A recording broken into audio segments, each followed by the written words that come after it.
부활의 첫 목격자라고 하는 말씀의 주제가 되겠습니다. 오늘 새벽에 많은 교우들이 나오셔서 부활절 새벽 촛불 예배를 드렸습니다. 감사합니다. 오늘 새벽에 예수님께서 어두움의 권세를 이기시고 죽음의 권세를 이기시고 사망의 권세를 이기시고 살아나셨습니다. 부활하셨습니다. 승리하셨습니다. 할렐루야. 우리 기독교는 생명의 종교입니다. 왜냐? 예수님께서 말씀하시기를 나는 부활이요 생명이니 나를 믿는 자는 죽어도 살겠고 살아서 믿는 자는 영원히 죽지 아니하리라. 예수 그리스도의 무덤은 빈무덤입니다. 왜냐? 예수님께서 살아나셨고 부활하셨기 때문입니다. 그러나 석가모니의 무덤은 빈무덤이 아니죠. 공자의 무덤도 빈무덤이 아니에요. 마호메트의 무덤도 빈무덤이 아니에요. 그 무덤에는 사례가 있고 그 무덤에는 유골이 있어요. 그런데 예수 그리스도는 부활하셨어요. 살아나셨어요. 다른 종교는 길은 될 수가 있어요. 진리도 될 수가 있어요. 그러나 생명이 없습니다. 예수님만이 우리에게 영원한 생명을 주십니다. 성탄절은 우리에게 하나님께서 구원의 선물을 주신 날입니다. 성탄절은 하나님께서 여러분에게 선물을 주시는데 무슨 선물? 구원의 선물.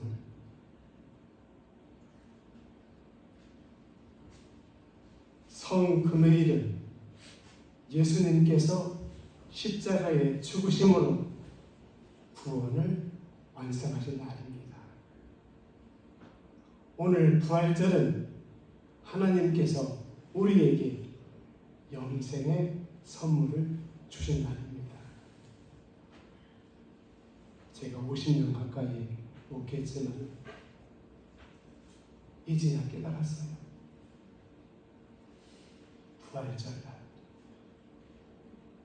하나님께서 우리에게 영생의 선물을 주신 날이구나. 오늘 예수님께서 부활하심으로 살아나심으로 승리하심으로 영생을 완성하셨습니다. 구원은 사람이 죽게 되면 낙원에 가고 음부에 가게 됩니다. 그런데 예수님을 믿는 사람들은 음부에 가지 않고 낙원에 갑니다. 이것이 구원입니다. 구원은 우리의 영혼이 음부에 가지 않고 낙원에 가는 것이 구원이다. 사랑하는 여러분, 영생이 무엇입니까? 요한복음 11장 25절에서 26절 나는 부활이요 생명이니 나를 믿는 자는 죽어도 살겠고 살아서 믿는 자는 영원히 죽지 아니하리라. 바로 이것이 영생입니다.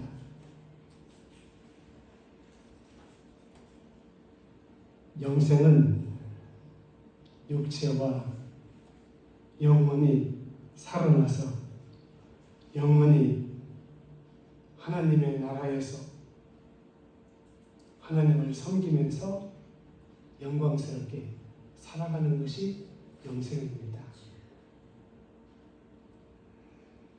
자, 영생하기 위해서는 두 가지가 있습니다. 죽은 사람들이 영생하기 위해서, 살아있는 사람들이 영생하기 위해서. 자, 그런데 사도 바울은 고린도서를 통해서 말씀해 주고 있어요. 주께서 천사장과 함께 오실 때에 나팔소리와 함께 믿는 자가 살아난다 그랬어요. 부활한다. 그래서 믿음의 사람들이 죽게 되면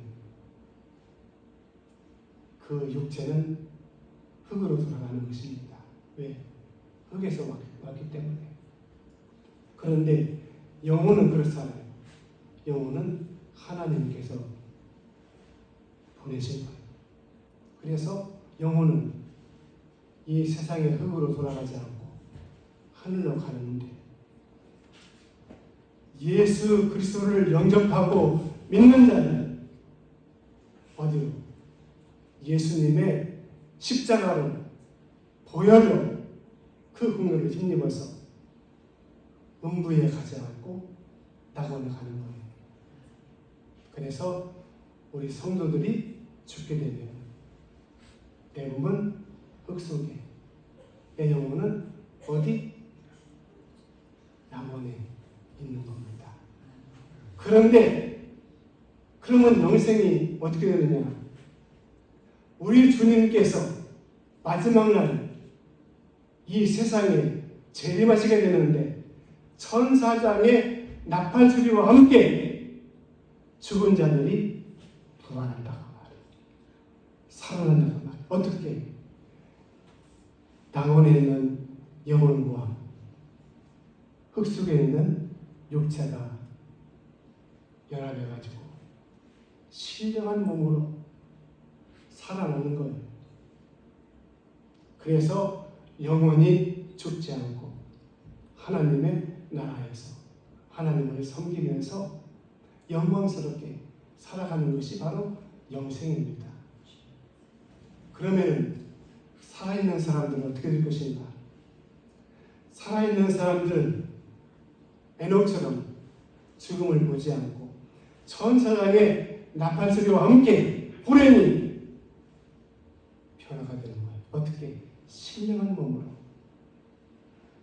하늘로 올라가서 그 모습 그대로 하나님을 섬기면서 하나님의 나라에서 영원히 산다고 말해요. 자, 우리가 어떤 모습으로 부활할까요? 궁금하시죠? 우리 정치순 권사님께서 만약에 부활한다고 하면은 현재 권사님의 그 모습으로 부활할까요? 아니요, 목사님 싫어요. 다 싫지요. 왜? 다 늙어가지고 수혈자 생기고 참 모습이 그러잖아요. 그런데 성경은 말씀해 주고 있습니다. 고린도 전서 15장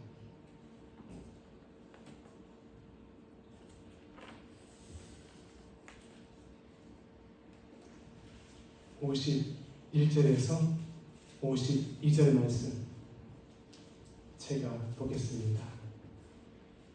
보라, 내가 너희에게 비밀을 말하노니 우리가 다 잠잘 것이 아니요 마지막 나팔에 순식간에 후련히 다 변화하리니 나팔 소리가 나매 죽은 자들이 썩지 아니할 것으로 다시 살고 우리도 변화하리라.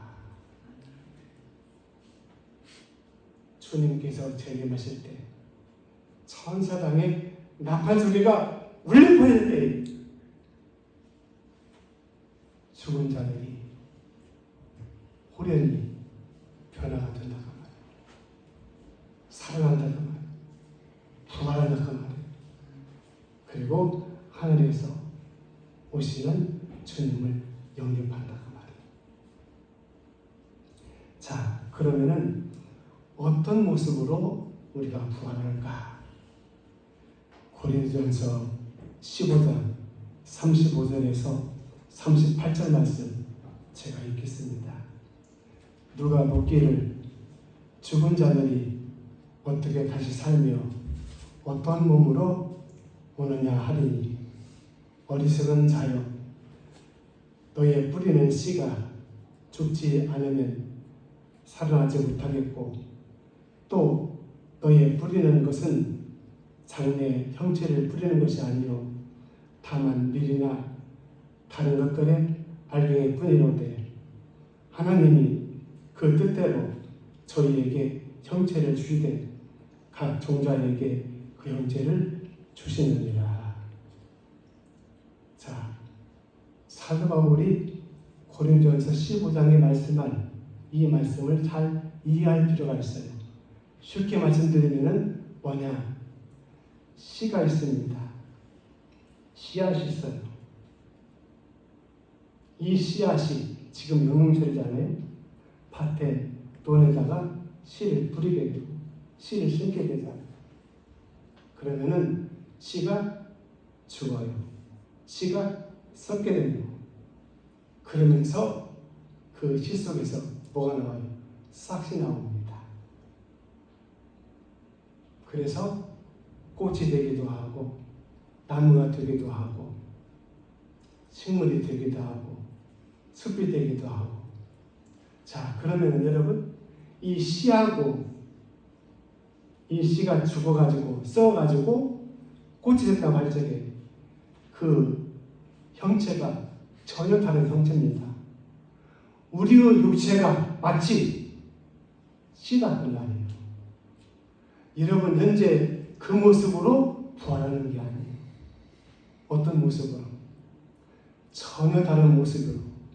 어떤 모습으로? 신령한 모습으로. 어떤 모습으로? 영광스러운 모습으로. 어떤 모습으로? 아름다운 모습으로. 어떤 모습으로? 형용할 수 없는 모습으로 변합니다. 자, 그런데 여러분 또 있습니다. 뭐냐? 부활하신 예수님을 봐야 됩니다. 예수님의 몸이 신령한 몸인데 잘 볼 필요가 있어요. 요한복음 20장 20절에 보니까 영은 살과 뼈가 없거니와 너희 보는 바와 같이 나는 있느니라. 자, 부활하신 예수님이 뭐가 있어요? 살이 있어요. 뭐가 있어요? 뼈가 있어요. 뭐가 있어요? 육체가 있어요. 그러면서 신령한 몸이고 영광스러운 몸이고 형용할 수 없는 몸이다 그 말이에요. 자, 또 보겠어요? 요한복음 20장 22절 24시였다. 예수님이 뭘 쉬었어요? 숨을 쉬었다는 말이에요. 죽은 사람은 숨을 쉬지 않습니다. 저도 여러분도 살아있기 때문에 숨을 쉽니다. 자, 부활하신 예수님이 어떻게 했어요? 숨을 쉬었다는 말이에요. 이게 부활의 몸이에요. 부활의 몸이 만질 수가 있어요. 도마에게 도마야 이리 와서 의심만 하지 말고 내 손에 못장굴 네 손가락으로 넣어보고 네 손을 내밀어서 내 옆구리에 장자국을 만져봐라. 이게 부활하신 몸이에요. 자, 그 다음에 또 하나 있습니다. 누가복음 24장 43절 말씀 구운 생선 한 토막을 드시더라 그랬어요. 구원 생각 한 토막을 제 아들이 부활하신 예수님에게 드릴 때 예수님께서 잡수셨다 그랬어요. 음식을 먹을 수 있다는 말이에요. 이게 부활의 몸이에요. 이게 신령한 몸이에요. 이런 몸으로 영원히 사는 것이 영생입니다. 할렐루야. 자, 오늘 부활의 첫 목격자 막달라 마리아죠. 막달라 마리아가 누구입니까? 7 귀신 들려가지고 미쳐가지고 날듭니다. 울기도 하고 웃기도 하고 소리를 지르기도 하고 추하고 더럽고 냄새나고 역겹습니다. 사람이 아닙니다. 얼굴이 아닙니다. 그런데 예수님을 만나서 고침을 받게 됩니다. 막달라 마리아가 그때부터 집으로 가지 않고 예수님 가까이에서 예수님을 섬기고 예수님을 모시고 예수님을 수종합니다. 예수님의 가족이 몇 사람? 13사람.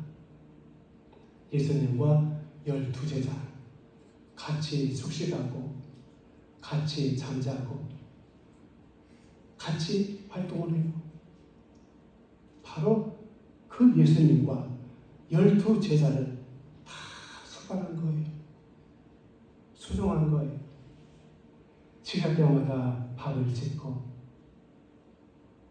설거지를 하고 물을 길고 청소하고 심부름하고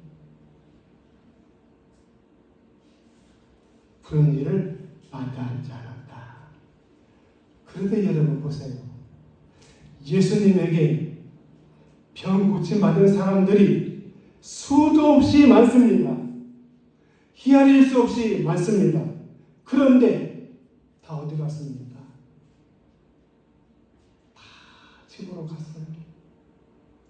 예수님 곁에 남아있는 사람들이 한 사람도 없습니다. 다만 한 사람, 누구? 막달라 마리아입니다. 왜 그런 줄 아세요?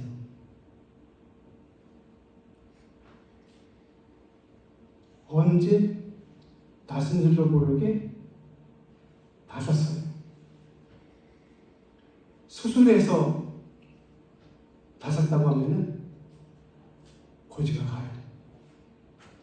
약을 먹어서 다쳤다고 하면은 고지가 가요. 매달. 근데 주님 말씀 한마디예요. 자기도 모르게 언제 고쳤는지 모르지만은 고침이 받게 되었다고 말해요. 그래서 의심하는 거예요.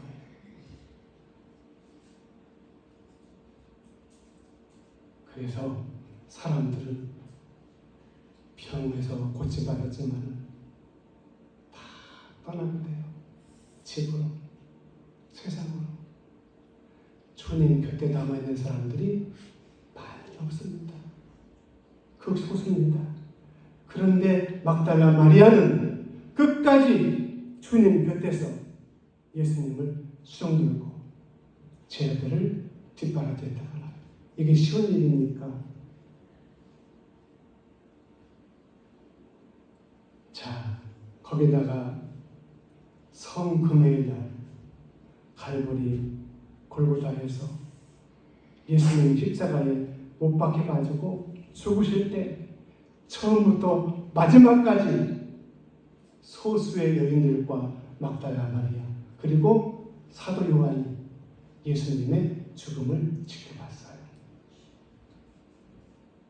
자, 예수님께서 십자가에 죽으셨어요. 다 끝나버렸어요. 더 이상 이제 기대 없어요. 끝나버렸어요.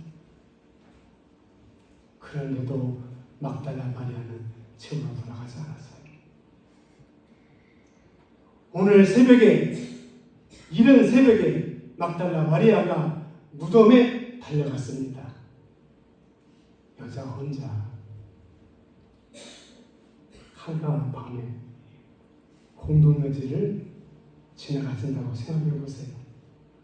등골이 시작하고 소름이 끼치잖아요. 그런데 막달라 마리아는 어두운 새벽 예수님 무덤가로 달려갔다 가요. 왜? 예수님이 잘 계시고 실제가 잘 있는가 확인하기 위해서 예수님께서 부활하셨다 믿고 찾아온 게 아니에요. 마리아는 그때까지 몰랐어요. 예수님 부활하신 사실을. 무덤에 도착하고 보니까 큰 돌문이 불러졌어요.